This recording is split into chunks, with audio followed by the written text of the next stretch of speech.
All right, I want to call attention to a couple of things. Um, Started posting lectures and screencasts, so if you go on the Moodle page at the very top, you will find a link to lectures and screencasts. If you click on that link, it'll just take you directly to the playlist for this course, this iteration. If you search for me on YouTube, you will probably find iterations of past semesters where I've recorded lectures as well. So I'll be updating those generally just to keep space on my iPad. I try and get them downloaded off my iPad and uploaded to YouTube every day that we have class. So that is there. Want to call your attention to other things. Everybody seems to be frightened by exams for whatever reason. So what I've done is I've posted an old exam. It's from a couple of years ago, but it's an exam that covers the kind of material that we generally cover on first exam material. So you can kind of see what my style of writing an exam is. One of the keys to doing well on an exam is kind of getting inside of the head of your professor.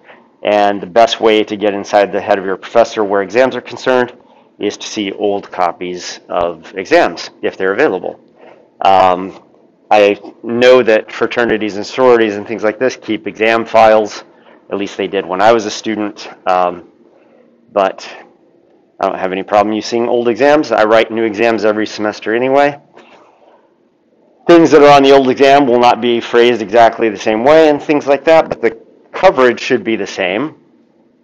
And there are only so many ways, there are only a limited number of ways that you can ask questions about certain topics. And so hopefully those will be useful to you.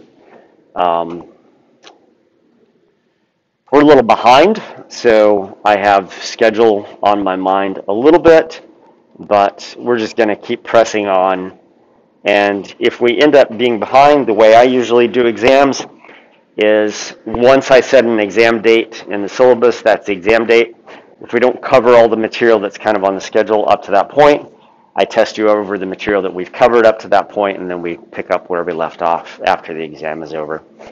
By not changing exam dates, it allows you to plan your life, and it also keeps things spaced out kind of evenly throughout the semester. So that is that. Any questions? All right, it's good to see a full complement of people here. The material, as I mentioned last week, is from the Plants and Society book on photosynthesis. You could basically get this information from any textbook, any plant-based sort of textbook. Once again, I want you to be focused on aspects of photosynthesis that are important from the standpoint of agriculture. So we're going to be talking about two different photosynthetic pathways over the next couple of periods. The C3 pathway, which I've already mentioned, is done by wheat, soybeans, etc. And the C4 pathway that is done by things like corn and sugarcane and other things as well, but these are two big agricultural crops.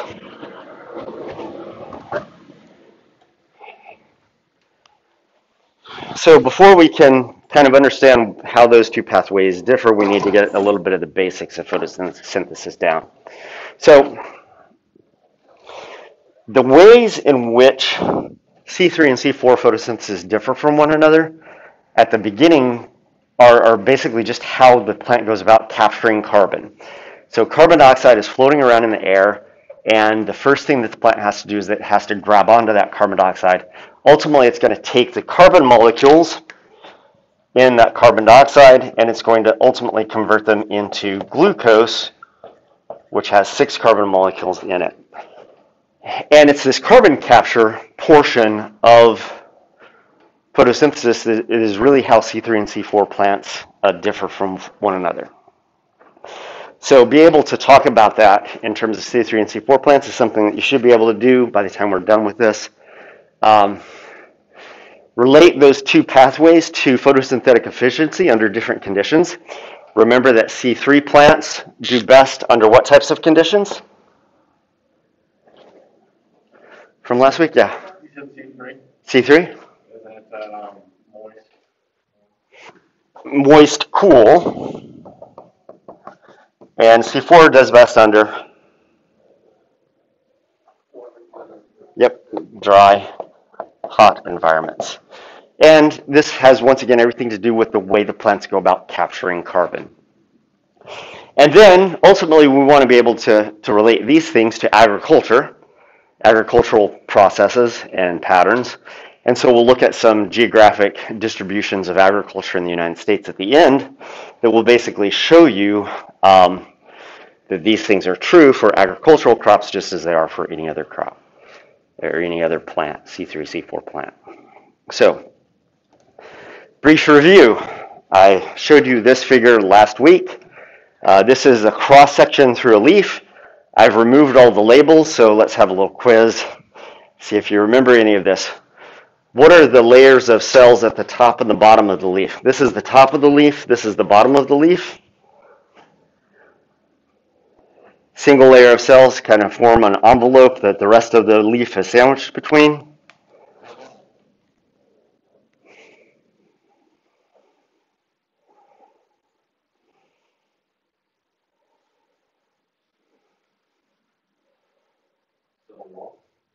Not the cell wall, that's actually a part of the cells, the cellulose layer that goes around the cells that make them kind of semi-rigid.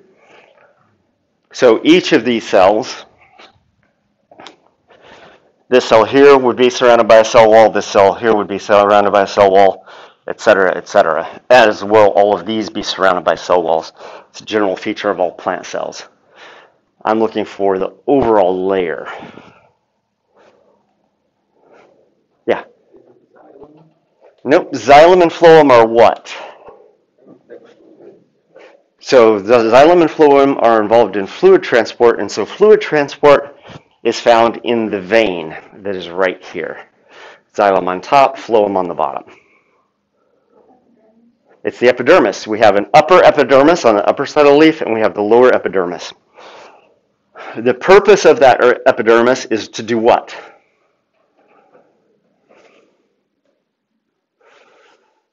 Does it protect the inside? Yeah, it basically seals up the insides. It's this kind of impervious layer of cells that basically sandwiches in everything in between. They also excrete this waxy coating on the surface of the leaf called the cuticle, and all of that is actually designed to avoid water loss. So the upper epidermis and the lower epidermis and the cuticle are designed to prevent water loss. And those layers of the leaf are pretty effective at that. But in the process of preventing water loss, it also prevents the movement of air into and out of the leaf. And the leaf has all these air spaces interspersed among these cells. What are these cell types called in the middle of the leaf?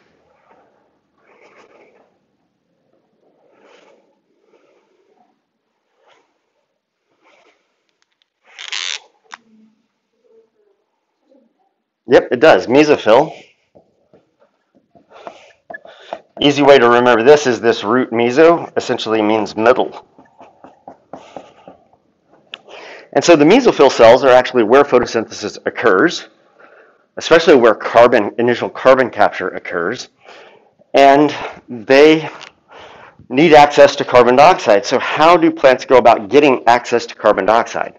What's a modification, in this case on the lower epidermis, that allows air to get from outside the leaf to inside the leaf? It's these openings right here and right here. Yeah. Stoma, yep, stomata. Stoma is one. Stomata is plural. These are these openings in the leaf, epidermis. And they are guarded on both sides by little donut-shaped little cells that form a donut shape. These cells are called guard cells, and I don't think I gave you that term last week. And these guard cells either swell up or shrink down. When they're swollen up, it closes the stoma, and when they shrink down, it opens up the stoma. And this is how gases get from outside the leaf to inside the leaf. But the problem with opening these stomata to allow air to come into the leaf is that water vapor tends to evaporate and leave the leaf whenever those things are open. So one of the things that a leaf would want to do if a leaf could have desires is it wants to keep those stomata closed as much as possible to avoid losing water. So leaf structure, crucially important to understanding differences between C3 and C4 photosynthesis. What are the names of the cells that go around the xylem and phloem? Remember, this is called the vascular bundle. What are those cells around that called? Yeah, the bundle sheath cells, yep. And those are very important because those are important for photosynthesis in C4 plants. So, good. Photosynthesis is basically the conversion of light energy to chemical energy, and it's done by plants for the most part. It takes carbon dioxide and water and turns it into glucose, and it uses energy from the sun or your grow lights in your basement or whatever. It occurs in two phases. There's the light-dependent reactions that require the presence of light. And then there are these light-independent reactions. They used to be called the dark reactions, but they occur in both light and dark. So we refer to them as just reactions that are independent of light because they can proceed in the absence of light. When you think about light, the electromagnetic spectrum includes everything from infrared rays to X-rays, but it's just this narrow band of visible light that leaves are able to use. And when we look at the response of different types of pigments in a leaf, they also only use certain wavelengths of light. And so, for example, if you want to set up, like I do, in the winter, I will usually start some plants in my basement, getting ready for planting in the spring. Start my tomatoes early and things like that so that I don't have to wait until August or September to get tomatoes. I can get tomatoes back in June and July. Well, when you buy lights to start your plants in a basement, you need to pay attention to the temperature of the light, the different wavelengths of light that those lights are putting out, because the photosynthetic pigments, chlorophyll A and B, respond to different wavelengths of light differently. And so we tend to see that chlorophyll responds to violet and blue light pretty well, and to red and orange light, does not respond to green and yellow light. When you look at a leaf, it's green. The reason that the leaf is green is because it's absorbing all of the other wavelengths of light except green. Green is the wavelength of light that it doesn't absorb, and that is reflected back at you. So I'm wearing a black t-shirt today. I wore a black t-shirt specifically for this reason. Black is absorbing all of the wavelengths of light, which is why if you have black upholstery in your car, it looks nice and everything else, it cleans up well, but it gets really hot in the summertime because it's absorbing all the wavelengths of light. So my shirt is absorbing all the wavelengths of light, therefore it's reflecting no wavelengths of light back at you. If you're wearing a red Williamsville College shirt, which some of you are wearing, it's absorbing all of these other wavelengths of light except for wavelengths in the red zone, which it is not absorbing, which is why that red light is reflected back. So green is reflected back, and leaves are green not because they're absorbing green light, because they're reflecting green light back. So these are the wavelengths that plants are capable of using. And in the leaf, there are these little structures that we talked about before called chloroplasts, and this is where these light-dependent reactions occur. And in the light-dependent reactions, what happens, I should have put this in a slightly different order, I think.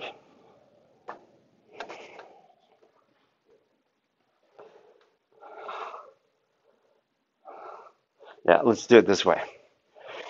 In the light-dependent reactions, so I've skipped forward 4 or 5 slides relative to where we were before. This happens in the chloroplast, on the membrane of the chloroplast. This is where the chlorophyll is actually located. And what a pigment is, in the strictest of scientific terms, a pigment is just any compound that is capable of absorbing light. So there are pigments in your shirt, and those pigments absorb certain wavelengths of light and don't absorb other wavelengths of light. Chlorophyll is the same way. The difference about chlorophyll is that those pigments are linked to energy capture mechanisms. So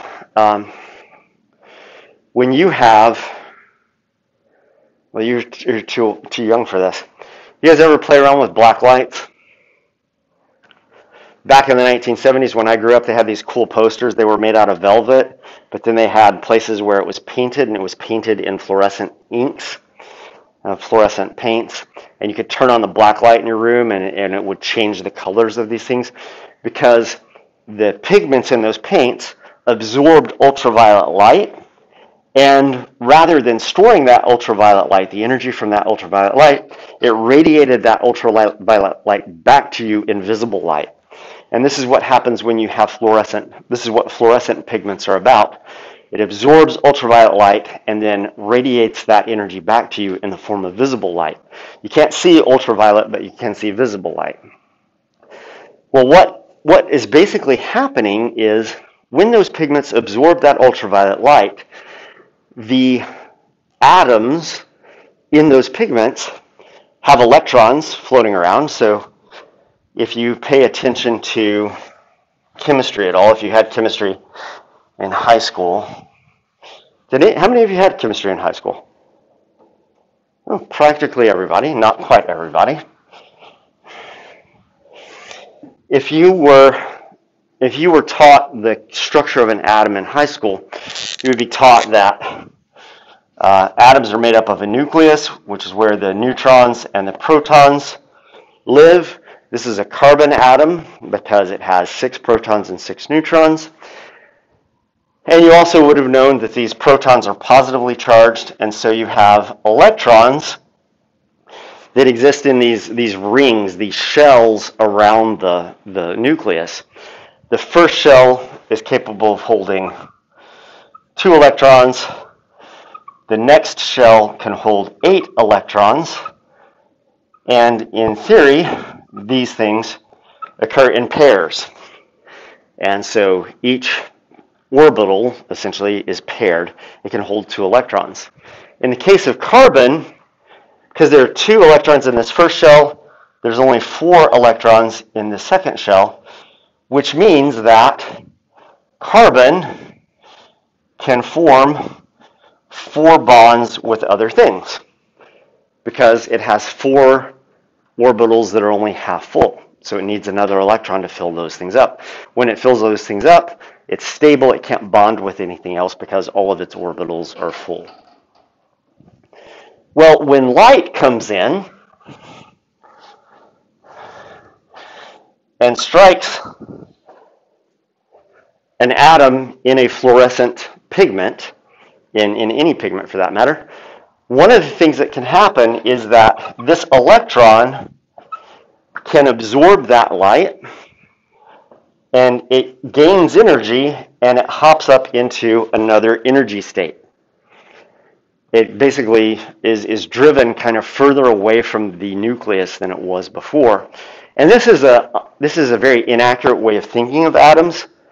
You should more think of atoms as a nucleus where the proton and neutron lives, and then all these electrons are zipping around in space in a cloud, and they're just zooming around randomly such that you have this 3-dimensional sphere of electrons that are just moving freely around the nucleus. And when this electron absorbs energy, basically moves further out, and when it moves further out, it can be picked up by an electron acceptor. And so essentially that atom loses that electron. Now it has one fewer electrons than it had before. In a fluorescent dye, like you would have on a groovy t-shirt or on a groovy poster in your room in the 1970s, this electron bops out to this higher energy state, but then it immediately falls back, and when it falls back, it gives off visible light, where it has absorbed ultraviolet light. So it's struck by ultraviolet light, it gets energized, there's nothing to capture that extra energy, so it falls back to its native state, and when it does, it releases that energy, and it releases it in the form of light energy. But in the chloroplast of plant cells, when that electron gets energized, it gets captured by another compound. And then, rather than releasing that energy in a wasteful sort of way, it gets transferred from one compound to another compound to another compound in a set of chain of compounds, and that energy is slowly released over these multiple transitions, moving the electron from one compound to another compound to another compound to another compound. And as that energy is bled off of that electron, that energy is used to create ATP. ATP is short for adenosine triphosphate. That's not nearly as important as this is one of the ways in which organisms store and transport energy.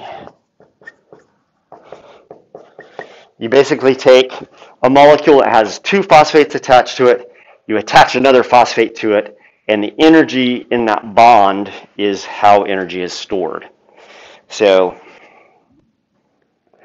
I do endurance cycling, I go on long bicycle rides. When you get to about 80 miles into a 100-mile ride, for me it usually occurs between 70 and 80 miles, I sometimes bonk.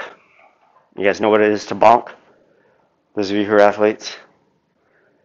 Oh, okay. Well, if you're an endurance athlete, there comes this point where if you haven't fueled yourself adequately, you just get to this point where your body loses energy because you've been burning up energy for the last 80 miles. It occurs with people in marathons at about mile 20 to 22.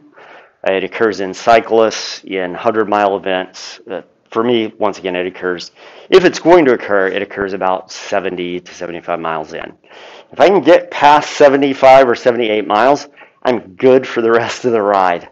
But I have had so many struggles in that little window over the years. And what's happened is your body stores ATP, and then you use that up. And if you're not giving your body back energy to restore that ATP, add those phosphates back to adenosine diphosphate, you basically kind of run out of ATP, the ATP that is available to do work. And so I've gotten better over the years about fueling. I haven't bonked at 75 miles in quite some time. But there's that risk, and it's because all of this stored energy that is formed by adding this phosphorus molecule to this compound, you basically use that up. And so ATP is one of the ways in which you store energy.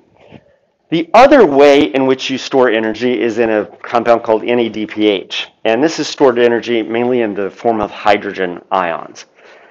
It doesn't matter really, all of that. The thing that you need to remember is that light provides energy to pigments. Those pigments energize electrons, and that's how the plant captures energy.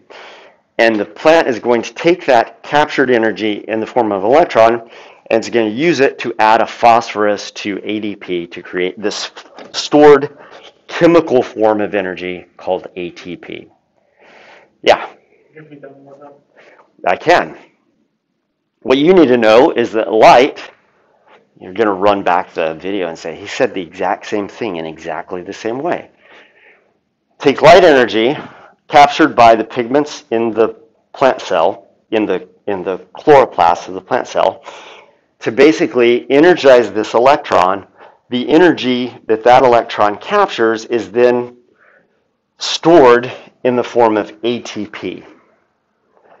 So in order to convert carbon dioxide into glucose, you have to get energy from somewhere. And you get it from the sun, but it doesn't work with sunlight directly. You use sunlight to form chemical energy in the form of ATP. Then that chemical energy in the form of ATP is going to be used to actually capture carbon. So this first stage is the light-independent reactions, which is where you get the energy for photosynthesis. But the part that we're mainly concerned about is the carbon capture part, getting carbon into the plant cell and incorporating it into carbon dioxide.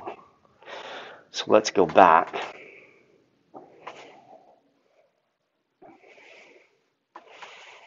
To here. So this is the equation for photosynthesis. You take carbon dioxide and water. You use chlorophyll, which is a pigment. It's the pigment that is involved in this initial capture of light energy. And you use an enzyme called rubisco.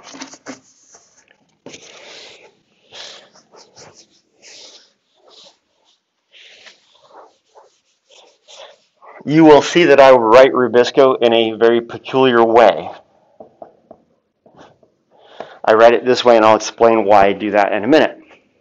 So you take carbon dioxide and water, and you use those raw materials to create glucose, which is kind of the goal of the plant, because that's the really long-term storage form of energy. Stable storage of energy is in glucose molecules.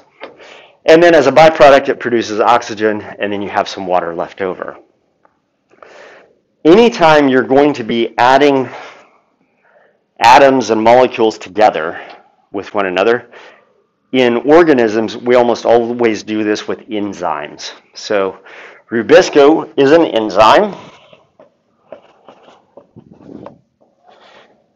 It is an enzyme, and what it does is it adds a carbon dioxide to this thing called RUBP. You don't really need to know what RUBP is, except that it's a 5-carbon compound that is in the cell. It's in the chloroplast. So an enzyme basically just makes chemical reactions occur more easily with less energy. So this is a wooden door. This wooden door is filled with cellulose. It's the stuff that's in the plant cell wall. Somebody mentioned cell walls earlier today. Wood is just a bunch of cell walls that have dried out over time. There's a lot of energy in there because cellulose is just made up of a bunch of glucose molecules all bonded together with one another in a particular way. So it's just glucose. That door is just made of glucose in the form of cellulose. There's a lot of energy in this door. How can we release that energy?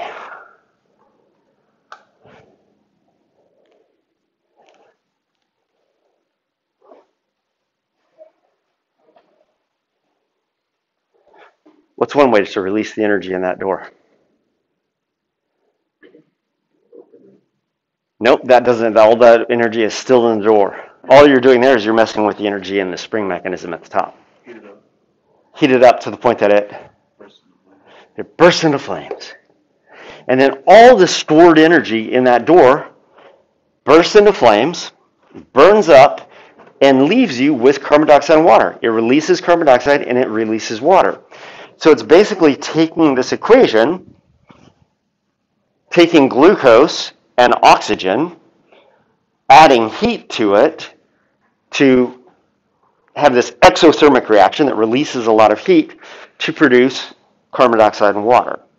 So you can build glucose up and you can tear glucose down. Building it up requires the input of energy. Tearing it down results in the release of energy. You have glucose inside of you. Your body stores glucose that you get out of the food that you eat. And your metabolism, the thing that keeps you going through that mid-afternoon slump that you experience when you have a 1:30 or 2:30 class, that glucose you're breaking down and it's releasing energy. Why do you not burst into flames?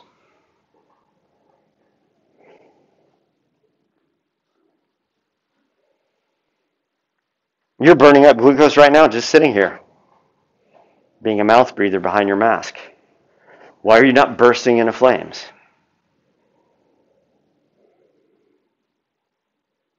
Because your body possesses what? That helps control that reaction that releases energy. What do you have working for you?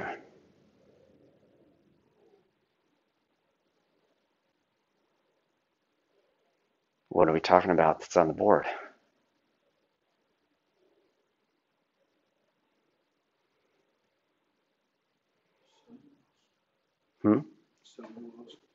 We don't have cellulose. Actually, we're incapable of processing cellulose, as it turns out. You need special enzymes to process cellulose, and we don't have those. Cows don't even have them, and they eat a lot of cellulose. They have a bacteria that has the right enzymes. Oh, what did I just say? Enzymes. We have enzymes that take glucose and break that glucose down in ways that require less energy to get that reaction started and also control the rate at which that reaction happens. To burn this door, what do we have to do? We have to hold a flame to that door for a while until there's enough energy for the reaction to then go and proceed on its own. We can't do that in our bodies. We would burst into flames ourselves, and so we have enzymes that reduce the amount of energy that is required for the reaction to go to completion, and also controls how that reaction proceeds so that we don't have an uncontrolled reaction, which is what a fire is. We have a bunch of controlled reactions in our bodies. So what enzymes do is enzymes control the rate of reaction, and they control the rate of reaction by controlling the amount of energy that is required to get a reaction to function. And so Rubisco is just a type of enzyme, and it functions by reducing the amount of energy that is required to get carbon dioxide added to something. If you're interested in how exactly enzymes do that, go take a biochemistry class. We're not going to get into it, but just know that that's how enzymes function. You have enzymes for all kinds of things in your body, more enzymes than I can even think about. They do all sorts of things, but the purpose of those things is to make chemical reactions proceed more orderly and easier than if those enzymes didn't exist. So Rubisco is a type of enzyme. This is one of the few really technical terms I'm going to ask you to learn. Rubisco stands for ribulose bisphosphate carboxylase oxygenase. Just suck it up and do it. That's all I can tell you. Because the name is important. Remember, I'm not going to tell you anything that's not important for understanding something. This is one of those things that is important. But more particularly,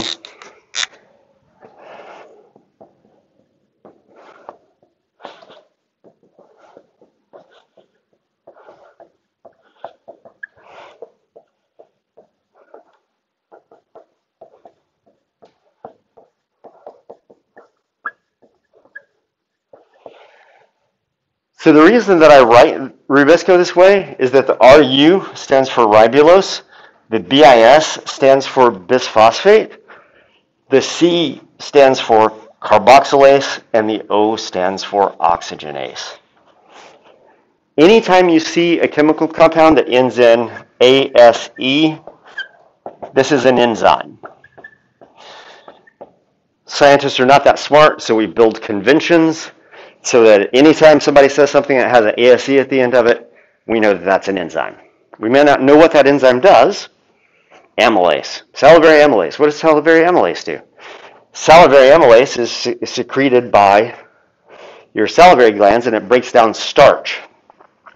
But you don't need to know that necessarily. But one of the things that you do know when I say the word amylase, because that ASE ending, you know that that's an enzyme. In this case, it happens to be an enzyme that breaks down starch. Carboxylase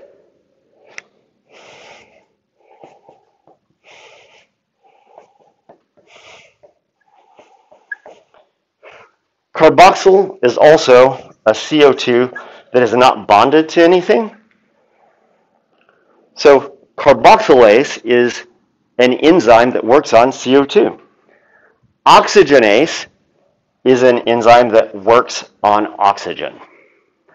So this is an unusual enzyme in that it has two enzymatic functions potentially. It can interact with carbon dioxide and it can interact with oxygen.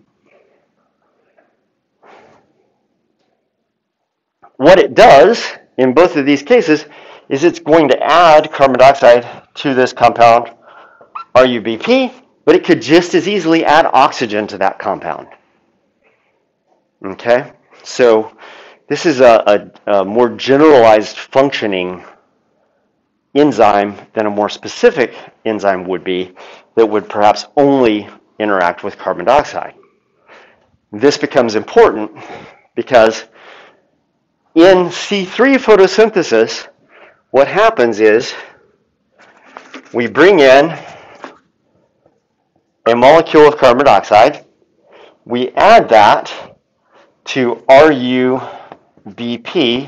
which once again is this 5-carbon compound, and when we do that, it creates a 6-carbon compound. And then this breaks down very quickly into 2 to 3-carbon compounds. And this is where C3 comes from, because this first intermediate step has 3 carbons, C3. How many carbons do you need to make glucose? Well, you need 6 of them. And so you have to do this essentially 6 times to capture 6 molecules of carbon dioxide. But this beginning phase, you take a single carbon atom, you add it to a 5-carbon atom that gets recycled in the cell to get this 6-carbon molecule that then breaks down to 2 3-carbon molecules. This occurs in the mesophyll cells. So this is occurring in all these mesophyll cells. It is not occurring in the vascular bundle, just in the mesophyll cells.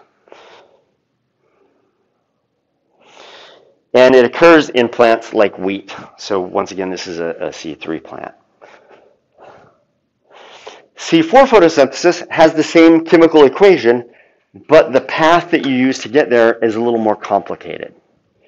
So in C4 photosynthesis, the first intermediate product has 4 carbons, not 6 carbons.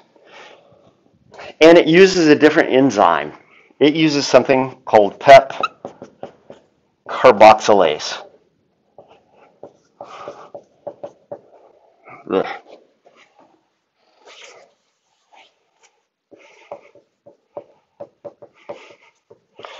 You know this is an enzyme Y.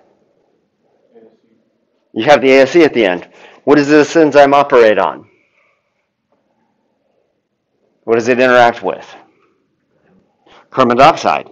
Does it interact with oxygen? No, not at all. We would have called it an oxygenase then.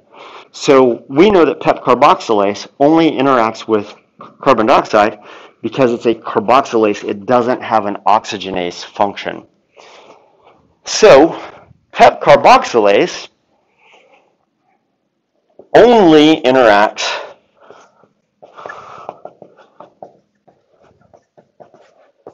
with carbon dioxide. This is a great advantage to a plant because the plant isn't trying to capture oxygen. It's trying to capture carbon dioxide. And so if you possess this enzyme, you now have a more specific enzyme that is specific to interacting with carbon dioxide.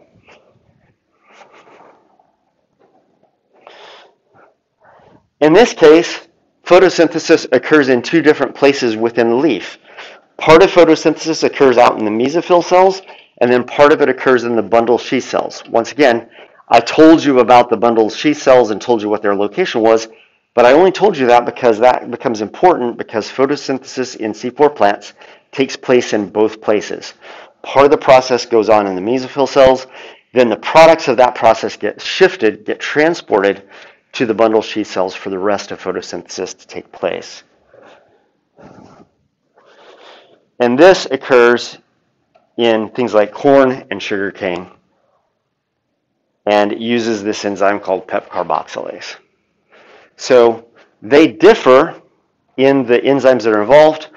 C4 plants still end up using rubisco, but rubisco in C4 plants is only found in the bundle sheath cells. It's not found out in the mesophyll cells.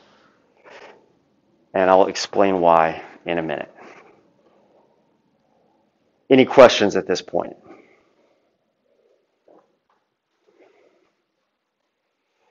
Okay. We've already talked about the light reactions. Review the structure of the leaf. We have the upper and lower epidermis. We have the mesophyll cells. We have the bundle sheath cells going around the vascular bundle. We have stomata that are guarded by guard cells that open and close the stomata.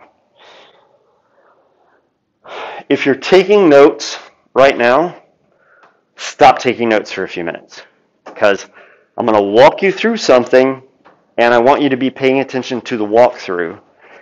After we're done walking through it, I'll come back and I'll go through it again. You can take notes on it.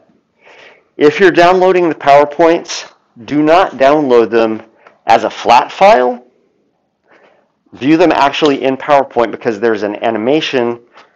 I frequently use animations, but in this case, this animation is crucial to understanding what is going on in the plant leaf relative to the movement of products into and out of the leaf relative to photosynthesis.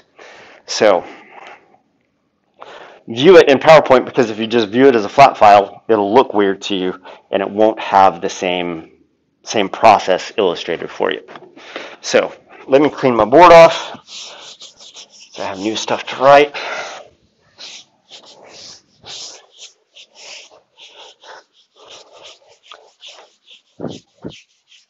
So in this figure, we have the upper epidermis and the lower epidermis.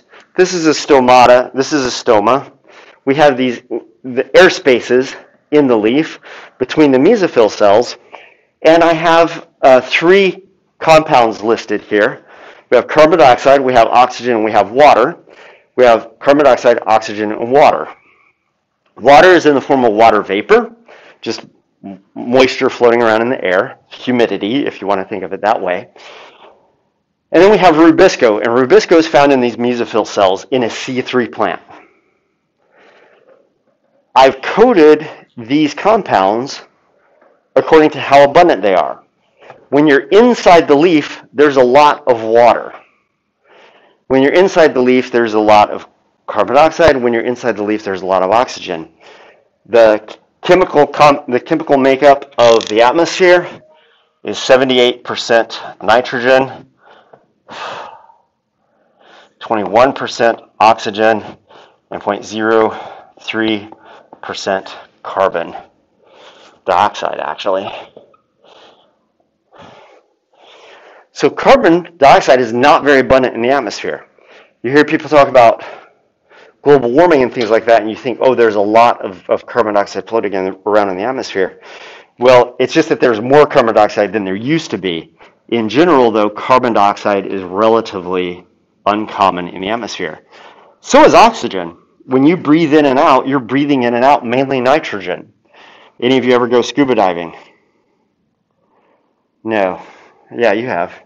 Do you go very deep for very long? No. What happens if you go diving for a long period of time? Stay down deep. What do you have to do when you come back up? Yeah. I forget what they call it, depressurize. Yeah, you have to decompress. And a friend of mine is a deep sea diver. She works in Hawaii, and she dives so far down in the ocean, she dives down to where there's no light anymore. She studies corals in this mesophotic region of the water column where the last light is fading out. and she'll go down. She has a rebreather, which is an apparatus that recirculates your air, because she'll go down for 6 or 8 hours at a time on just a couple of tanks. And so she has this rebreather apparatus. And when she comes up, she has to spend a lot of time decompressing. So she comes up a little ways, hangs out there, comes up a little ways, hangs out there. And what she's doing is she is basically allowing her lungs time to get rid of all of the nitrogen gas that is built up in her bloodstream. If she doesn't, that nitrogen gas expands. It gives you bubbles in your blood, gives you the bends, and can potentially kill you. And that would be bad. She would not be able to study corals anymore. So you're breathing in a bunch of nitrogen, but you breathe it in, you breathe it out. It gets dissolved in your bloodstream, but eventually it just diffuses out of your bloodstream. Oxygen, though, is relatively abundant. So if you have something like Rubisco that acts as a carboxylase interacting with carbon dioxide and acts as an oxygenase, which interacts with oxygen, there's a lot more oxygen in atmospheric air to interact with than there is carbon dioxide. That presents a problem for plants. So, because these cells are exposed, and because the epidermis keeps fluids into the plant, keeps them from dehydrating, the concentration of water vapor inside the plant is much higher than the concentration of water vapor outside the plant. So there's this, what we call a diffusion differential. You guys probably were exposed to diffusion back in junior high or high school. If I opened up a bottle of perfume up here, it would diffuse through the room because there's energy in the room. The energy interacts with the surface of the perfume.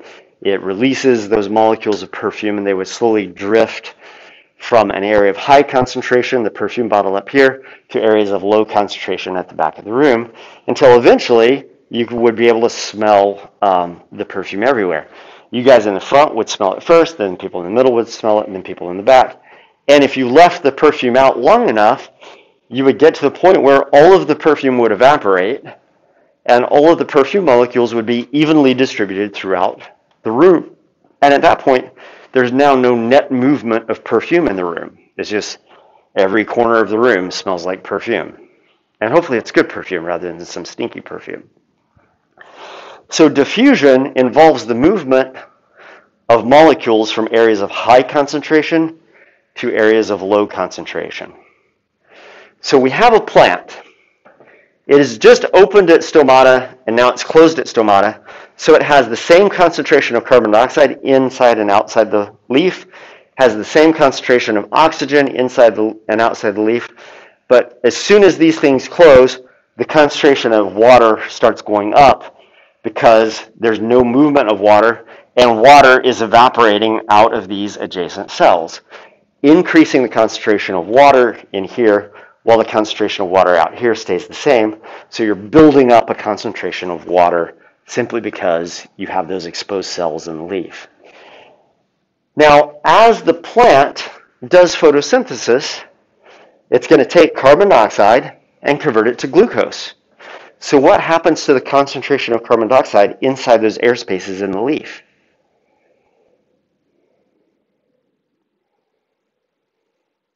As it converts carbon dioxide to glucose, what happens to the carbon dioxide that's in the leaf? It's being captured by Rubisco, incorporated into glucose, and what happens to this concentration?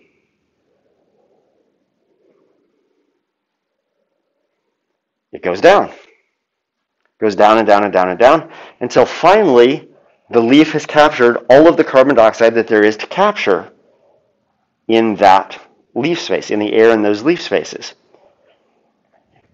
Once the levels of carbon dioxide go down to a point, what does Rubisco start doing? It interacts with carbon dioxide, but it also interacts with oxygen.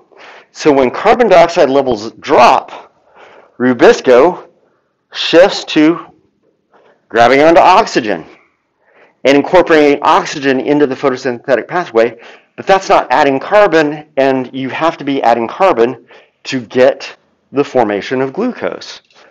And so Rubisco is problematic because it needs a ready supply of carbon in order to avoid picking up oxygen. So what does it do? It needs more carbon dioxide. What can you do if you're a leaf? If you're a plant? Open your stomata. Open your stomata. What can now happen?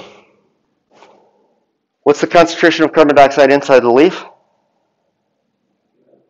Really, really low. What's the concentration of carbon dioxide outside the leaf?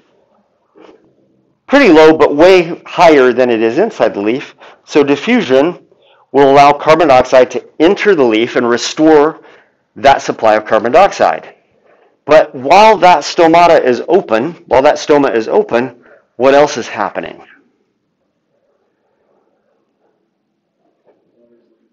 Yeah, carbon dioxide flows down a concentration gradient. Water also flows down a concentration gradient. So the whole time that you're bringing in carbon dioxide, you're losing water. This is one of the costs of doing photosynthesis, is that it's costly in terms of water. Then the stomata close back up, and then the plant can go back to doing photosynthesis, and the photosynthesis that it does is efficient because there's a lot of carbon dioxide in the leaf now, and it has plenty of carbon to latch onto. The reason C3 plants do well in cool, moist environments is that whenever they run out of carbon dioxide, they just open up their stomata. And because it's cool, they don't lose a lot of water to evaporation, and even if they did, it's moist, so they can always reabsorb that water through the roots, send it back up to the leaves, and they're fine. They're not going to wilt and die because they're water stressed. If you're a plant in a hot, dry environment, though, every time you open up your stomata, you bring in carbon dioxide, but you lose water. You keep doing that a lot, you eventually lose so much water that you wilt and ultimately die. And so C4 plants have come up with a different way of dealing with carbon dioxide than C3 plants. All right, take notes. Did you guys follow all that? Fine. Okay. At the beginning, the plant has just closed its stomata. It has equal concentrations of carbon dioxide, equal concentrations of oxygen, but there's a differential gradient in water. More water inside the leaf than outside the leaf. During photosynthesis, what does rubisco do? It captures carbon to incorporate into glucose. And so we have this movement of carbon dioxide from the air spaces inside the leaf into the mesophyll cells. And as that occurs, the concentration of carbon dioxide in the leaf goes down. Until finally, it gets low enough that rubisco begins to interact with oxygen because there's less and less carbon dioxide to interact with. And rubisco, because it's a carboxylase and an oxygenase, can interact with both of those. That's bad because oxygen is not what you want to be adding to RUBP, ribulose bisphosphate, because that doesn't lead to the formation of glucose in a very efficient way. And so the plant needs to restore the concentration of CO2. It does that by opening the stomata. When the stomata open, carbon dioxide can flow in down this concentration gradient, but there's also a concentration gradient for water, and so water flows out of the cell. And so when the plant needs carbon dioxide, it can get it, but one of the costs of getting that carbon dioxide is that it loses water.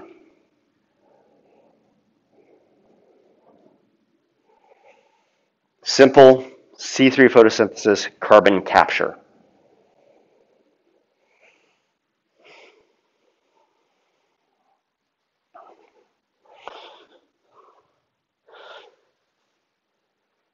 Once carbon capture occurs, you basically take carbon dioxide, you go through this thing called the Calvin cycle, and it makes glucose. And you don't need to know any of the details of that. Just know that it makes glucose once it has the carbon. In a C4 plant, though, A C4 plant living in a hot, dry environment has to reduce the amount of time that its stomata are open. So they've come up with this clever way through evolutionary time where they have partitioned carbon capture from glucose production. So glucose production is the Kelvin cycle here. And so what a C4 plant does is rather than relying on Rubisco to do initial carbon capture, it relies on PEP carboxylase.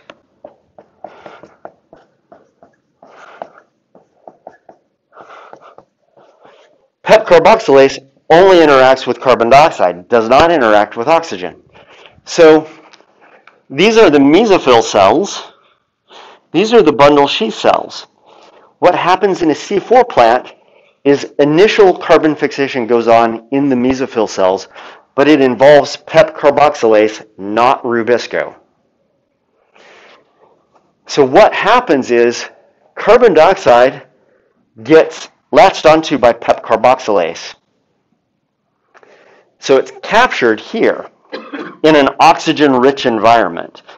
But it's in an oxygen-rich environment, but there's an enzyme there that only interacts with carbon dioxide. So it picks up carbon dioxide from this oxygen-rich environment, then it transfers that carbon dioxide to the bundle sheath cell. The bundle sheath cell is where Rubisco lives. Rubisco doesn't live out in the mesophyll cells. And these bundle sheath cells have a layer of lignin around them, and this prevents the passage of many of the things that would pass through there. It thwarts the passage of water, it thwarts the passage of gases, and so you have these canals that we talked about when we were talking about cell structure.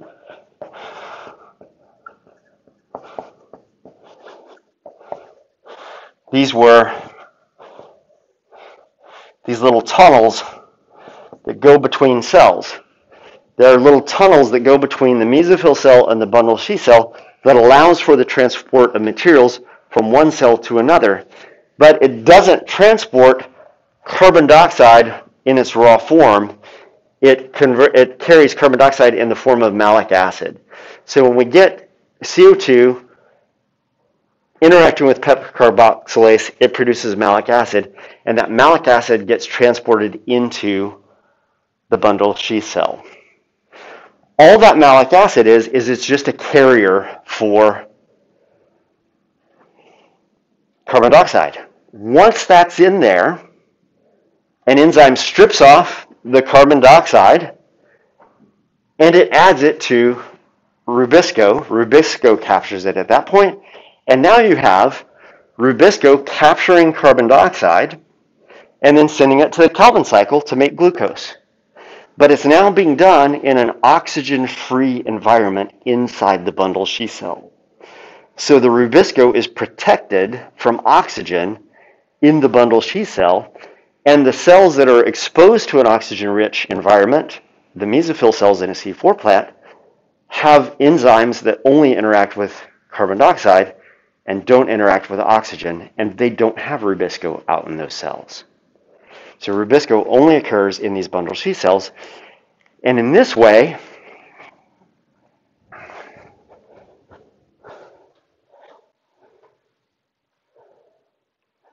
I should make a new animation for this. I don't know why I don't. In this way, Rubisco is not out here. Rubisco is in here. PEP carboxylase is out here. PEP carboxylase only interacts with carbon dioxide, doesn't interact with oxygen. So when PEP carboxylase is capturing carbon initially, it can deplete carbon dioxide all the way, because as soon as it's all gone, PEP carboxylase does not interact with oxygen. So it can suck out all the carbon dioxide that there is before it opens its stomata. Because it depletes the carbon dioxide in the leaf, that concentration gradient is really steep, so the rate of diffusion is really fast. So that when it opens its stomata, CO2 flows in really fast. Water flows out at the same rate, and so it can open its stomata and close them very quickly and restore that carbon dioxide balance very quickly because it's depleted all of the carbon dioxide in the leaf spaces. C3 plants don't do that.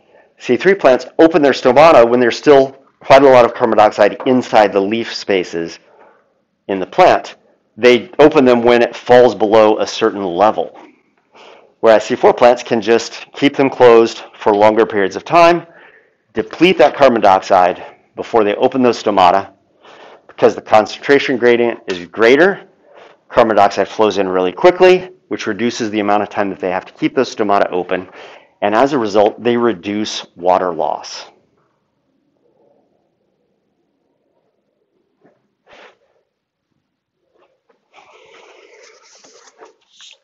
Which is why C3 plants grow best in cool, moist environments, and C4 plants occur in hot, dry environments. Questions about all that? I will occasionally give you homework assignments that are intended to get you to learn. I'm never going to take them up. I'm never going to grade them. They're just things that I want you to do because it will help you learn. One of the ways that I find productive, and students have also found productive, whenever you're given two different things that you compare and contrast with one another, it's sometimes useful to make a table. So homework for tomorrow.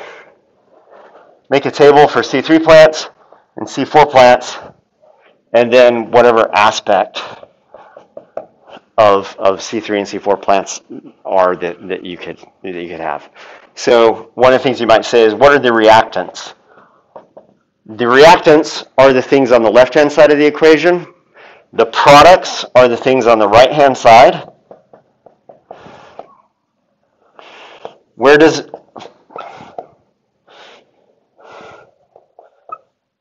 carbon fixation occur?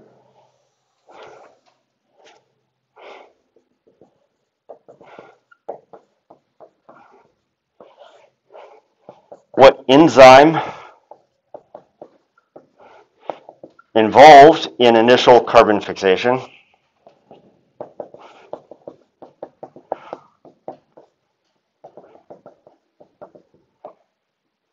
Et cetera, et cetera. You can just think about photosynthesis in terms of what are the important things about photosynthesis. Well, for both C3 and C4 plants, the reactants are both carbon dioxide and water, and the products are glucose and water and oxygen, and it's the same for C4 plants. But initial carbon fixation for both of these, they both occur in the mesophyll cells for both of these. And in this case, the enzyme that is involved in initial carbon fixation is rubisco, and in this case, it's PEP carboxylase, et cetera, et cetera. So make yourself a table that breaks things down. There are other aspects of photosynthesis other than those things that you might want to include in your table as well. Plus, I wrote it up there really quickly, and then I erased it really quickly, so hopefully you don't remember all of that. Do that as one way of kind of sorting this stuff out. Questions? All right, we still have a little bit to talk about in terms of initial carbon fixation, things like this. Another way of taking complicated information like this is to build an analogy that kind of distinguishes this, and I've come up with an analogy.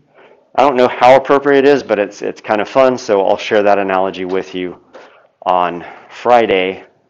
And if you can come up with an analogy of your own, think about the transport of things from one cell to another and things like this. Come up with an analogy that might help you think about C4 and C3 photosynthesis in productive ways. And we'll talk about those on Friday.